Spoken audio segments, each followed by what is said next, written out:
Evening. The day, I must say, the day is almost over and we have one speaker left, but a truly great speaker, and we're very happy to have him. Yes. Sam, are you there? Hello, yeah, good evening. Good evening. Hi, good evening. Sam Kogan, and you are a solution architect with Willis Towers Watson and a Microsoft Azure MVP. Welcome to the Azure Day. Thanks for having me.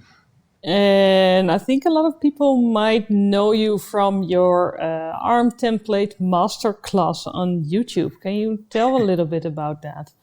Yeah, sure. So that's a series I started probably about 6 months ago now, to try and help people get started with ARM templates. So it's designed for people who've never really worked with them before, and want to get started with how do you do infrastructure as code in Azure with ARM templates. So it takes you from the very beginning up to some more advanced techniques. Okay, cool. That's always very handy. And your talk today will be about Bicep. And I remember I saw a tweet some time ago of you considering to start a masterclass series on Bicep as well. What was the result of that? Yeah, so it seemed to be pretty popular. I haven't had a chance to do it yet, but it's certainly going to be something I'm going to be looking at probably over the Christmas period or New Year. So that's definitely coming. Oh, great. Well, something to look forward to. Very cool. Yeah, and I guess then we get a bit of a preview here. Because you're going to talk about Bicep. And without further ado, the floor is yours. Great. Okay, let me just put the slides going and we'll get started. Okay, yeah, so today we are going to talk about Bicep. We're going to have a look at what it is, why you might want to use it, and how it works.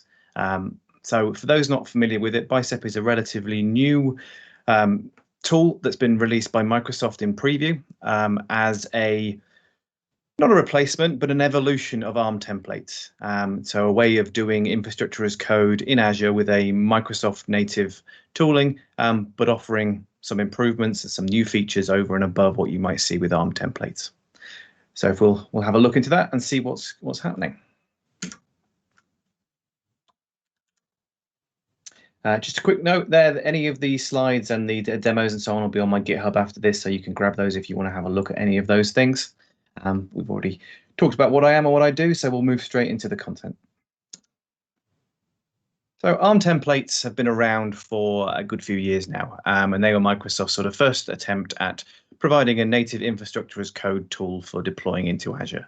So before that, we had PowerShell, we had the portal, but if you wanted to deploy resources into Azure using a more declarative approach, using code, then ARM templates were the sort of native tool to do it in Azure. Obviously, there are other third-party tools, Terraform being the big one out there, but this is Microsoft's tooling for doing those things. And the ARM template language is effectively JSON. So what we've got on the screen here is a bit of an ARM template that would allow you to deploy a storage account, and you can see the various properties and options there. And we've got a little bit of a function there on the location step.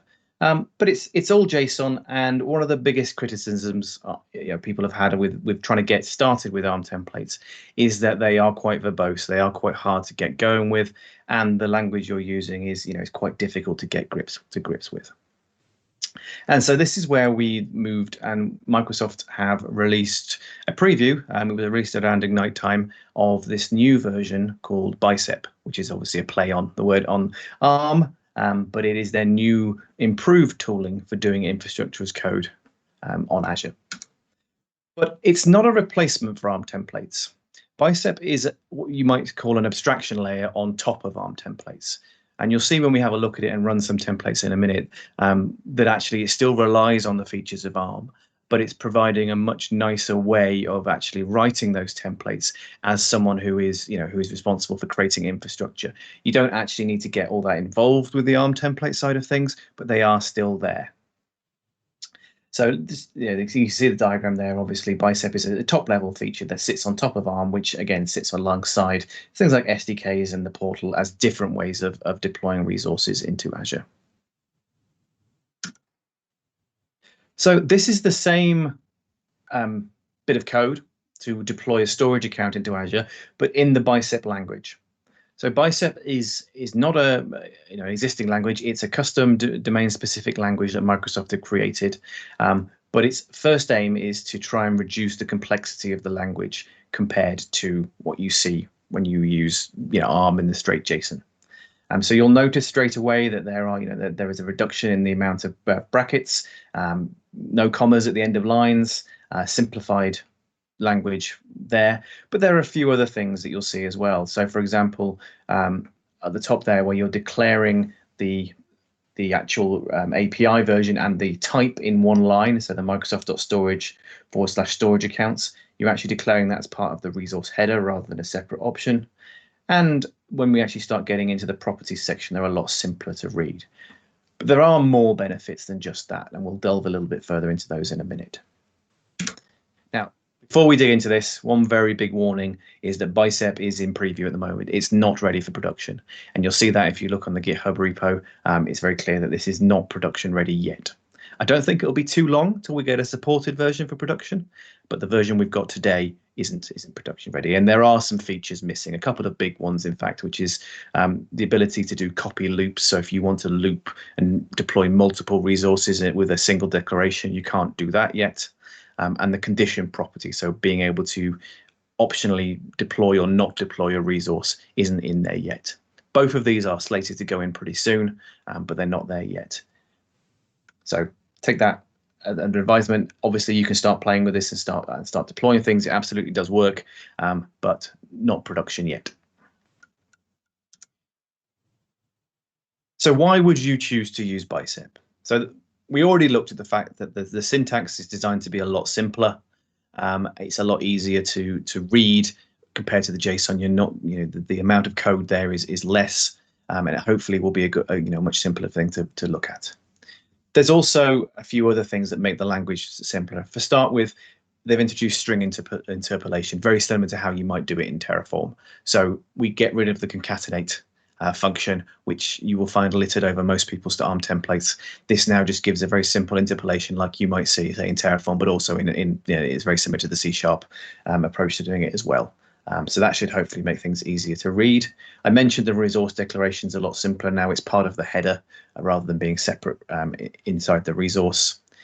You have the ability to access properties directly now. So if you want to refer to a resource you've deployed earlier in the template and you want to just look at a particular property in that resource, you can go in and say, storage account dot connection string or properties dot connection string and do that directly, rather than in ARM templates you would have to wrap that in a resource function. So that just reduces the amount of functions you have to use.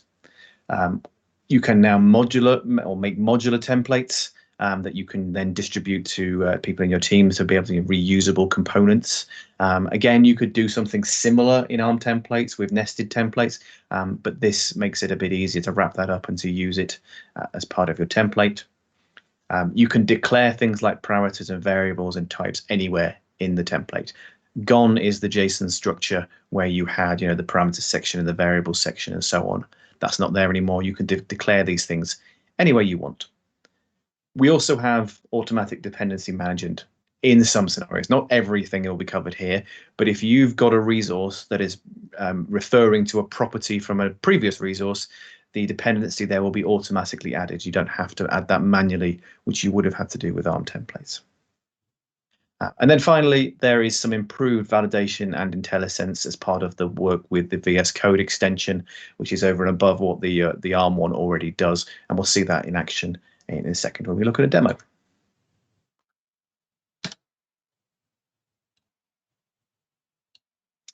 Okay, so what we've got here is a very simple ARM template, a Bicep template, start calling them that, where we are going to again deploy a storage account. And you can see the first thing is we've got these parameters and variables, which, as I mentioned, you can put them anywhere in the template. They're not limited to being in that section. I could declare them at any point. And they're a lot simplified. So if I just want to declare a parameter called storage account name, which is a string type, that's all I need. It's one line. It's all in line. There's no nested brackets and so on. I can declare it using this syntax. I can even give it a default value in a single inline option. And use functions similarly. So this is what functions now look like in ARM templates. So previously you would have had it's a very different syntax. This looks more like the sort of function syntax you'd expect from a regular programming language. You can still do more complex parameters, and we'll have a look at a more complex template in a minute. So if you need to add things like lists of accepted variables and so on, you can do that. We'll see those in a minute, but this is the sort of simplified version if you want to just quickly declare a parameter, and the same with variables. You can just declare them very quickly in a single line. And we've got our resource, which you saw on the previous slide. We're just declaring the storage account. In the header, we've got the type and we've got the API version. So you can see here, we're declaring to use that API version. At the moment, you do have to declare a specific API version. I think there were some conversations happening on GitHub about whether or not there would be a latest version. I'm not sure where that's got to at this point, so that may or may not happen. But at the moment, you do need to declare the API version, and then you put in the resources that your resource expects. And most of these you will have seen before from an ARM template. But you can see again that I'm just referring to my parameters and variables by their name straight here. I don't have to do properties, parameters, brackets, name, and those sort of things. Just again, simplifying, getting rid of some of those annoying things that were in the ARM language. So I'm deploying that. You can then see here I'm deploying a container in terms of storage account, and I'm using the string interpolation here to actually create the name. So I don't need to use concatenate. I'm just using the $curly braces syntax that you've probably seen in many other languages to stick that string together. So I get storage account name /default / container name. Container name obviously coming from this parameter as well. And then I can declare an output in very much the same way. So that can be done in a single line as well. Now, where this becomes, I guess, interesting or different to what you might expect is, as I mentioned, this is an abstraction on top of ARM templates. So when I want to deploy it, I'm not actually going to run this template. What I need to do is there is a command line tool that you need to install, which is just called Bicep. And this base has two options: build and decompile. We'll look at decompile later, but build is the tool we need to use to actually be able to run this template. So if I run build,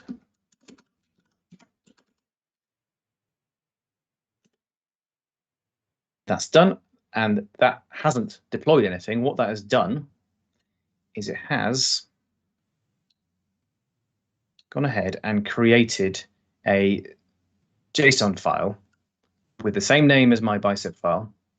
And if we open that up, you'll see what it's done is it's created an ARM template.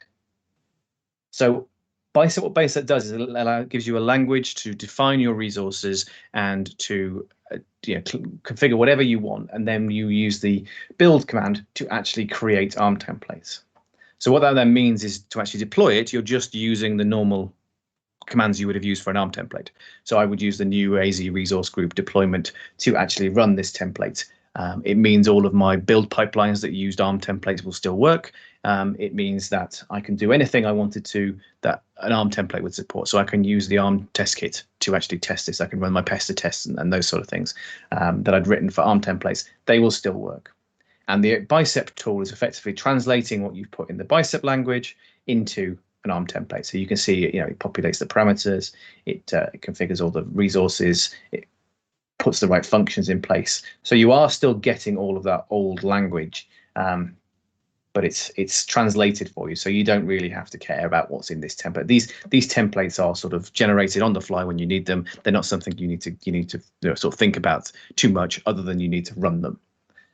Now, I've been in various conversations about whether or not this was a good choice or a bad choice, and whether they should have made up Bicep a language that could be executed by itself.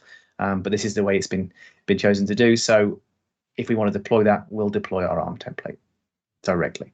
And one of the things at the moment is that if you want to pass parameters in, you can do so at the command line like you would do with ARM templates, or you can pass in a parameter file. But the parameter file, again, is still at the moment just the JSON version. It may be that we get a Bicep version of that as well in the future, but at the moment it's a JSON-based one. So looking at a slightly more complex Bicep template here, I mentioned that you can pass in details or having more complex parameters. So here, where we want to define things like metadata, we can actually expand the parameter effectively and add a metadata section and give some description, or we can pass in a default value here like we would in the in ARM templates, and we can even pass in some accepted items as well. So we go, yes, you got allowed list and so on, like you could with ARM template properties. But that obviously makes the parameter a lot more, a lot bigger, rather than the single line declaration, which might be neater if you don't need any of these extra options. I mentioned, you can do the string interpolation. You can call functions directly now, so that the subscription function here to get the tenant ID, I'm just calling that and getting the property off it. No need for additional functions or anything like that. And then down the end, you might have seen at the top here, I've got a Boolean variable for global redundancy. Bicep now offers a ternary operator. So for your if statements like here, you can use that ternary operator to basically do a very simple if. So here I'm checking that global redundancy. If it's true, I'm deploying standard GRS storage account, and if it's false, I'm deploying a standard LRS account. So we have that to simplify your if statements. As I mentioned, the conditional operator is not in yet. So if I didn't want to deploy this storage account at all based on that parameter, I can't do that yet, but we will be able to do that soon.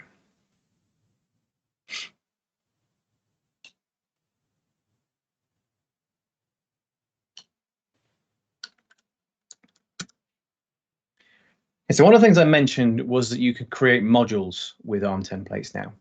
So what this allows you to do is declare your specific resource in a template that looks just like a normal Bicep template. There's nothing terribly special about that file, except you're going to configure it with whatever properties or parameters you want to pass in from the template that's going to call it.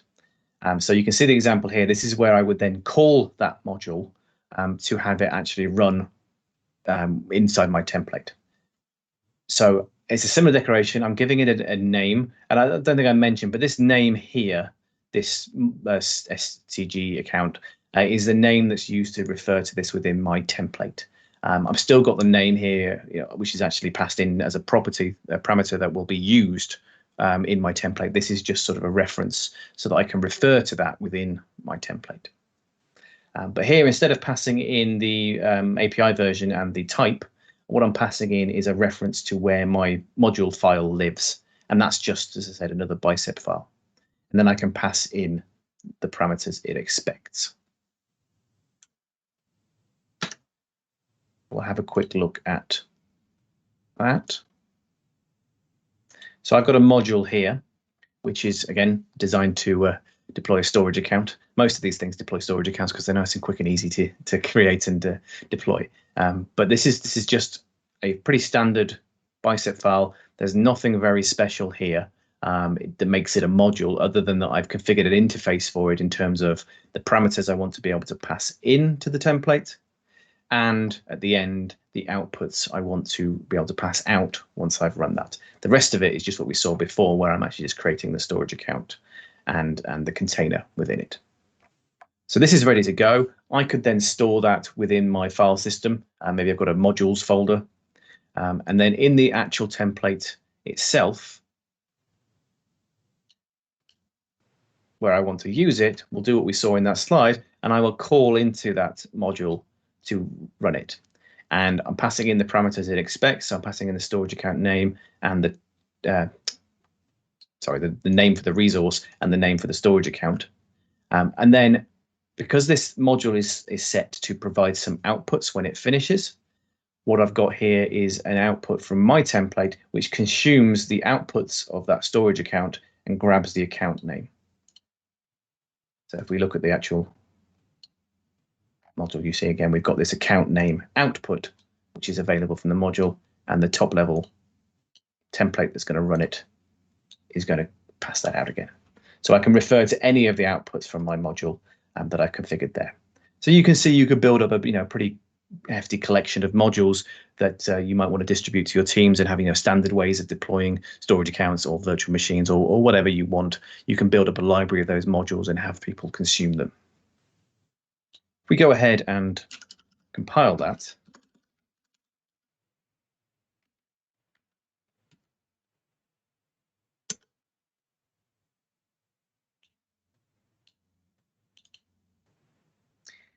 and so this is the ARM template it's generated. And so behind the scenes, what you actually get when you deploy modules is an inline nested template. So if you're not familiar with ARM templates and how they work with nesting, you can have an ARM template call another ARM template. So you can have a chain of ARM templates using this.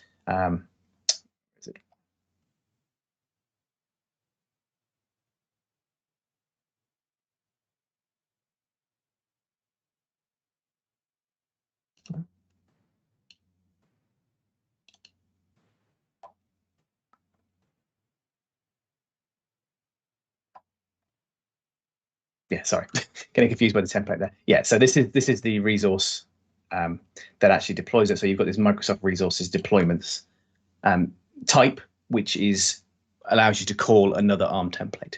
And there are two ways of calling other ARM templates. One of which is to call out to another file that's on disk somewhere. And the other way is to actually put the ARM template in line inside the same file. So you can see here inside this resource type, there's actually another ARM template. So you can see all the standard things, the schema, the content version, the parameters, and then the resources down here. So you're nesting an ARM template inside another ARM template. Now, in the previous world where we were doing ARM templates, using an inline nested template was not something most people did very often because they weren't all that useful. The only reason you really use them is if you wanted to be able to deploy to another subscription or resource group different to the one you were deploying your template to. All the other times, if you were going to use nesting for the modularization and so on, you would do it in another file. But because this file is just being generated by the Bicep command, it's not something you have to maintain or look after. The fact that we've got inline nested templates here is not really all that important. I mean, if you wanted to read and try and digest this, particularly if you were using a lot of modules, it's going to be really hard to read and make sense of. But if you're using Bicep as your top level language, then that isn't something you should really have to do very often. Now, it remains to be seen when we get into starting to try to debug ARM templates, whether that becomes an issue with more complex templates. But in terms of being able to write the templates, the nesting here isn't really something you have to concern yourself with because you'll be working at this level with your module. And so you can see, obviously, this the module declaration we've got in this file, sorry, this one here, is a lot simpler than what it looks like when you're looking inside a nested template. So modules are new, but based on old things, which under the hood will use those nested templates.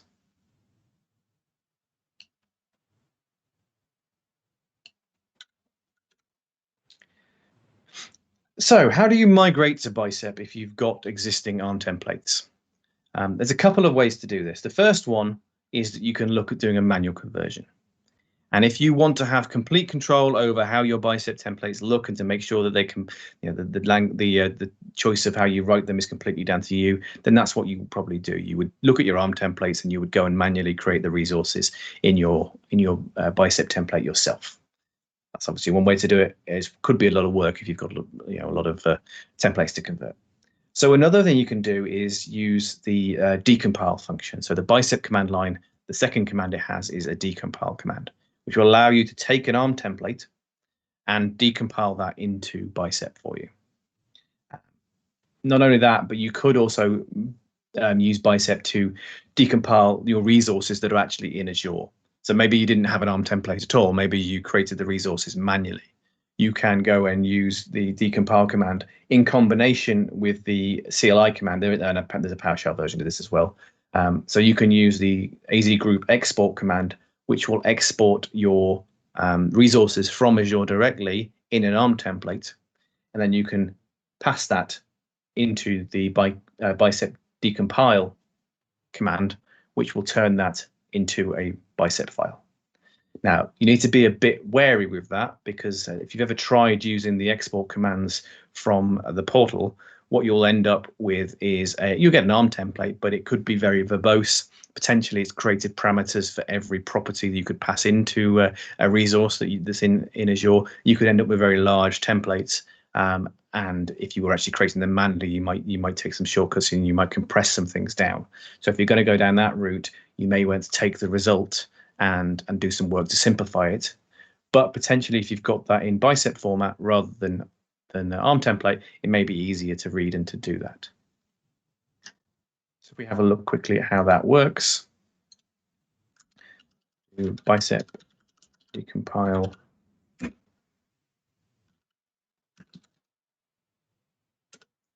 Template here, and you can see that you get a bit of a warning saying it's the best effort process. It's not guaranteed to map everything. You need to check things. A bit of a caveat there. And it's actually picked up one particular thing that doesn't have any types for my key vault resource there for some reason.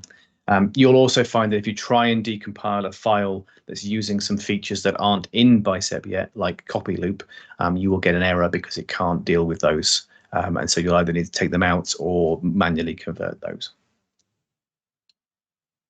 So if we go back over here, just open this up. So this is the file that's it's been converted into the Bicep format. And you can see it's creating my parameters again based on what I've got in the actual file itself. And it's created the resources for me. And it's even done things like, here I had a concatenate and it's turned that into interpolation. So it's fairly clever in that way, but you do need to make sure if you do this, that you go through and check those templates still do what you expect them to do. Yeah, that's just something to bear in mind.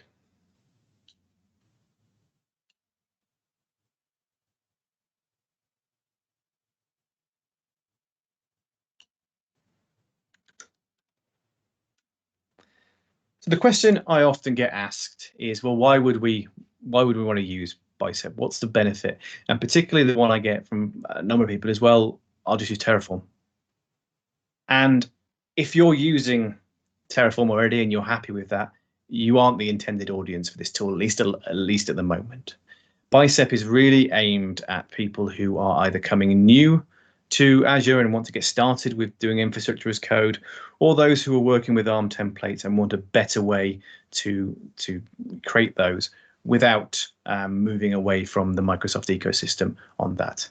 So that's what they're aimed at. They're aimed at giving a simpler language and potentially some new language features like modules and so on to existing users and to those who are coming new to ARM templates.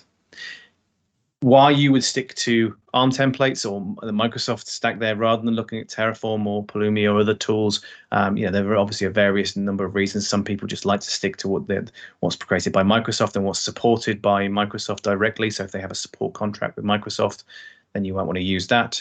One of the other areas, obviously, is the fact that generally when a new resource is released, and Microsoft really released that to everyone, it's generally ARM templates that are one of the first things to get that resource, and you've got to wait a little while for Terraform and so on to pick up that resource. And so if you want to get access to those resources fastest, potentially work with preview things and so on, then ARM templates can be the way to go on that. So yeah, it's an option. It's something to consider using if you're already using ARM templates or you're interested in getting started with ARM templates. If I was talking to someone who was going to start working with ARM templates sort of now, I would probably recommend they start working with Bicep if they can. Obviously, if they need to go to production today, then that's not going to work. But if you're ramping up and going to be going to production in the next 6 months or so, I would say working with Bicep is probably the way to go at the moment. So you can start with that simplified language rather than having to learn ARM only to then replace it later when that goes to GA. So just throw in a slide here this is from another presentation I do, but it's around comparing infrastructure as code tools and the different choices and options as to why you might pick them. There are going to be reasons why you would select a tool, one of these tools over another.